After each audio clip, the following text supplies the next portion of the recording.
आपल्या हिंदू पंचांगानुसार यावर्षी मार्गशीर्ष महिन्यातील कृष्ण पक्षातील अमावस्या तिथी ही 30 डिसेंबरला पहाटे 4:01 सुरू होणार असून दुसऱ्या दिवशी 31 डिसेंबरला पहाटे 3:55 पर्यंत असणार आहे। अशा स्थितीत उदया तिथीनुसार 30 डिसेंबरला आपल्याला अमावस्या साजरी करायची आहे। 30 डिसेंबरला सोमवार असल्याने या तिथीला सोमवती अमावस्या असं म्हटलं जातं। या दिवशी श्री हरीसह महादेवाची पूजा करण्याचा शुभ संयोग जुळून आलेला आहे। पितृदोषाचा सामना करत असाल तर मार्गशीर्ष अमावस्येच्या दिवशी पूजा करावी।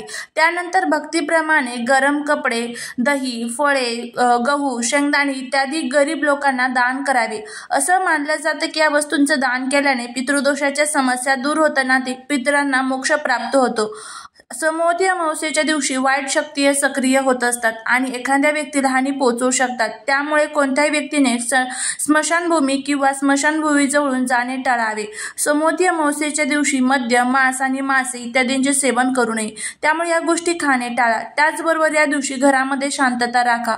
कोणत्याही प्रकारच्या भांडणात अजिबात सहभागी होऊ नका। या दिवशी शुभ आणि वैवाहिक कार्य करू नये, तसेच कोणत्याही प्रकारची खरेदी किंवा नवीन काम सुरू करू नये। सोमवती अमावस्या पितरांना समर्पित आहे। या दिवशी पितरांना नैवेद्य दाखवून दान वगैरे अशी कामे केली जातात। या दिवशी राग आणि अहंकार टाळायचा असतो। तर अशा पद्धतीने आपण सोमवती अमावस्याची संपूर्ण माहिती बघितलेली आहे। सोमवती अमावस्या ही खूप महत्त्वाची अमावस्या मानली जाते आणि ही मार्गशीर्ष अमावस्या असणार आहे। मार्गशीर्ष महिना हा किती महत्त्वाचा असतो सर्वांनाच माहीत आहे। तर या सोमवती अमावस्येच्या दिवशी प्रत्येक आईने आपल्या मुलांवरनं ह्या ज्या वस्तू आहेत तर त्या ओवाळून टाकायच्या आहे, जेणेकरून आपल्या मुलांच्या जीवनातील जे काही दोष, विघ्न, संकटे, अडचणी आहेत तर ते संपून जातील। त्यांची अभ्यासात, नोकरीत प्रगती होईल, त्यांना यश मिळेल, प्रत्येक क्षेत्रात त्यांची प्रगती होईल, प्रत्येक क्षेत्रात त्यांना यश मिळेल। यासाठी आपल्याला सोमवती अमावस्येच्या दिवशी आपल्याला हा जो उपाय आहे तर तो करायचा आहे।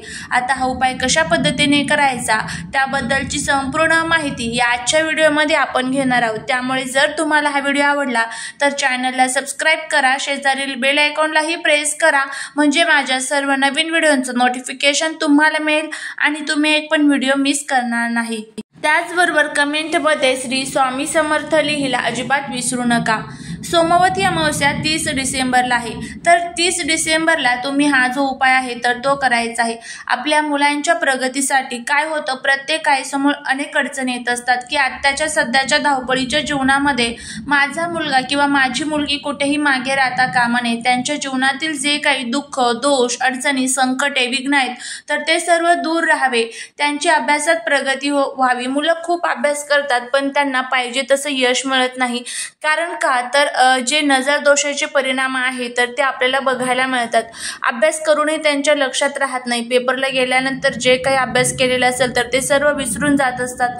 खूप उच्च प्रतीचं शिक्षण घेतात, बाहेर शिक्षणासाठी जातात आणि उच्च प्रतीचं शिक्षण घेऊन सुद्धा त्यांना पाहिजे तशी मनाजोगती नोकरी मिळत नाही, किंवा मग बघा त्यांच्या लग्न जमण्यामध्ये अनेक अडचणी येत असतात, किंवा अनेक ज्या काही अडचणी असेल, नजर दोष असेल तर काय होतं की मुलांचा स्वभाव हट्टी, चिडचिडा, तापट होत असतो, किंवा मुलं ऐकत नाही, आईवडिलांचं ऐकत नाही, मोठ्यांचं ऐकत नाही। ह्या ज्या काही समस्या आपल्या समोर येत असतात, प्रत्येक आईवडिलांसमोर येत असतात की माझा मुलगा किंवा माझी मुलगी कुठेही मागे राहता कामा नये, तर त्यासाठीच आपल्याला हा जो उपाय आहे तर तो करायचा आहे। त्यांच्या कुंडलीतील जे काही कुठेतरी ग्रह कमजोर झालेले आहेत बघा, जर ग्रह कमजोर झालेले असतील ना तर त्याचा सुद्धा परिणाम आपल्याला दिसून येत असतो, किंवा त्यांच्या कुंडलीमध्ये काही दोष तयार झालेले असतील तर ते दोष जर आपल्याला दूर करायचे असतील तर हे जे प्रभावी उपाय आहे तर ते आपल्याला करणं तितकंच गरजेचं असतं।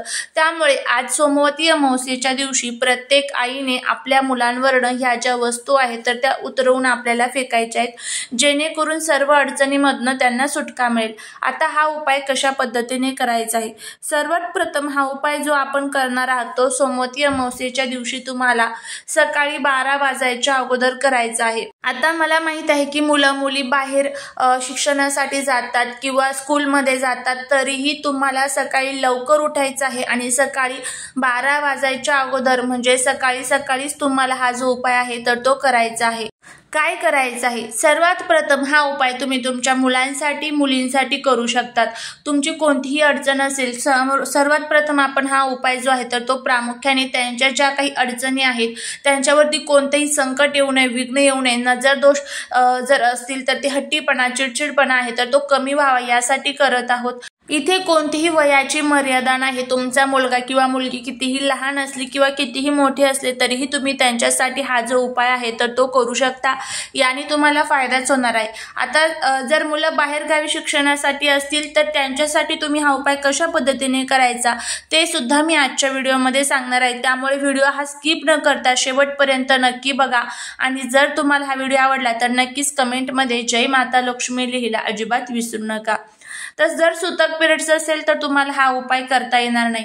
उपाय तुम्ही करणार आहात तर हे अगोदरच कोणाला सांगून ठेवायचं नाही, कारण लोकांच्या मनामध्ये आपल्याबद्दल काय भावना आहे आपल्याला माहीत नसते. त्यामुळे त्यांची जी नजर आहे तर ती आपल्याला लागू शकते. त्यामुळे बघा त्या उपायांचा आपल्याला कोणताही फायदा होत नाही. त्यामुळे उपाय हा शक्यतो करून करण्या अगोदर आणि करून झाल्यानंतरही कोणालाच सांगायचं नसतं. घरामध्ये तुम्ही सांगू शकता पण बाहेरचे जे लोक असतात तर त्यांना चुकूनही सांगू नका. ह्या उपायासाठी तुम्हाला एक उतारा तयार करायचा आहे. उतारा कशा पद्धतीने करायचा आहे? तुम्हाला काही वस्तू घ्यायच्या आहेत. ह्या वस्तू कोणत्या असणार आहेत? आता बघा, या वस्तू आपल्या घरामध्येच असणार आहे. आता ह्या वस्तू ज्या आपण घेणार आहोत ना तर त्या तुटलेल्या फुटलेल्या अशा चुकूनही घेऊ नका. अखंड ज्या वस्तू असतात तर त्याच घ्या. कारण उतार्यांसाठी, उपायांसाठी ज्या वस्तू आपण वापरतो तर त्याचं खूप महत्त्व असतं आणि त्या स्वच्छ असणं, व्यवस्थित असणं आणि ते तितकंच महत्त्वाचं असतं. त्यासाठी आता कोणकोणत्या वस्तू घेऊन आपल्याला त्या मुलांवरनं ओवाळून टाकायच्या आहेत. त्यासाठी सर्वात प्रथम आणि महत्त्वाचं एक पेपर घ्या किंवा प्लेटमध्ये ह्या सर्व वस्तू तुम्हाला गोळा करायच्या आहेत. सर्वात प्रथम आणि महत्त्वाचं त्यामध्ये तुम्हाला ठेवायच्या आहेत त्या म्हणजे सुकलेल्या ज्या लाल मिरच्या असतात देठा सगटच्या, तर त्या 5 सुकलेल्या लाल मिरच्या ठेवायच्या आहेत. खडे मीठ ठेवायचं आहे. त्यानंतर तुम्हाला आपल्या घरामध्ये जो झाडू असतो बघा तर त्या झाडूचा एक फळ जो असतो तर तो फळ तुम्हाला काढून घ्यायचा आहे आणि तो त्यामध्ये ठेवायचा आहे. त्याचबरोबर तुम्हाला त्यामध्ये पिवळी मोहरी किंवा काळी मोहरी टाकायची आहे. कोणतीही तुमच्याकडे जी असेल ती तुम्ही टाकू शकता. त्यानंतर तुम्हाला लिंबाचा पाला, जे कडुलिंबाचं झाड असतं बघा तर त्या कडुलिंबाचा पाला आपल्याला त्यामध्ये ठेवायचा आहे. कडुलिंबाचं जे झाड असतं त्या झाडाच्या खाली 64 योगिन्या ज्या आहेत तर त्या निवास करत असतात. खूप महत्त्व कडुलिंबाच्या झाडाला असतं. मार्गशीर्ष महिन्यामध्ये सुद्धा कडुलिंबाच्या झाडाला पाणी जर आपण अर्पण केलं तर त्याचे खूप चांगले फायदे हे आपल्याला होत असतात. त्यामुळे थोडासा कडुलिंबाचा जे झाड आहे तर त्याचा पाला तुम्हाला त्यामध्ये ठेवायचे. अशा पद्धतीने ह्या संपूर्ण आपला जो उतारा आहे तर तो आता तयार झालेला आहे.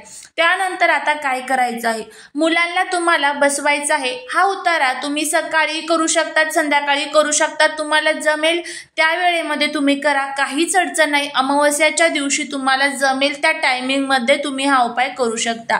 त्यानंतर काय करायचं आहे तर तुम्हाला मुलांना जमिनीवरती आसन टाकायचं आहे, त्यावरती बसवायचं आहे. उपाय करायला लागल्यापासून ते उपाय होईपर्यंत कोणासोबतही बोलू नका. हा जो उतारा आहे तो मुलांच्या डोक्याकडनं पायाकडे तुम्हाला 7 वेळेस किंवा 5 वेळेस उतरवायचा आहे. उतरवत असताना मनामध्ये श्री स्वामी समर्थ, श्री स्वामी समर्थ या मंत्राचा जप करत राहायचा आणि माझ्या मुलांच्या जीवनातील जे काही त्रास, विघ्न, संकटे, अडचणी, दोष आहे तर ते संपलेले आहे अशा भाव मनामध्ये ठेवायचा. आणि त्यानंतर हा जो उतारा आहे तर तो तुम्हाला कापूर घ्यायचा आणि त्या कापूरमध्ये जाळून टाकायचा आहे. जळेल तितका जळून द्यायचा. थोडासा जास्त कापूर टाका. म्हणजे एखाद्या प्लेटमध्ये कापूर घ्यायचा, तो प्रज्वलित करायचा, त्यामध्ये तुम्हाला ह्या वस्तू टाकायच्या आहेत. जळेल तितक्या जळून द्यायच्या. बाकीच्या ज्या वस्तू आहेत तर त्या निर्माल्यामध्ये टाकून द्या. आता जर नाहीच तुम्हाला घरामध्ये हे जाळणं शक्य तर तुम्ही निर्माल्यात टाकलं डायरेक्ट तरी चालेल किंवा एखाद्या झाडाखाली जरी तुम्ही टाकून दिलं तरीही चालेल. तर अशा पद्धतीने आपल्याला हा जो उपाय आहे तर तो या सोमवती अमावस्येच्या दिवशी करायचा आहे. तुम्ही करून बघा. खूप छान आणि खूप प्रभावी उपाय आहे. खरंच तुम्हाला त्याचा फायदा होईल. उपाय करत असताना श्रद्धेने आणि विश्वासाने करत चला, तेव्हाच त्याचे फायदे हे आपल्याला बघायला मिळत असतात. झालेली सेवा ही महाराजांच्या चरणी रुजू करते. व्हिडिओ जर आवडला असेल तर लाईक, शेअर आणि सबस्क्राईब करायला विसरू नका. भेटूया पुढच्या एका छानशा नवीन व्हिडिओ सोबत, एका नवीन माहिती सोबत. श्री स्वामी समर्थ.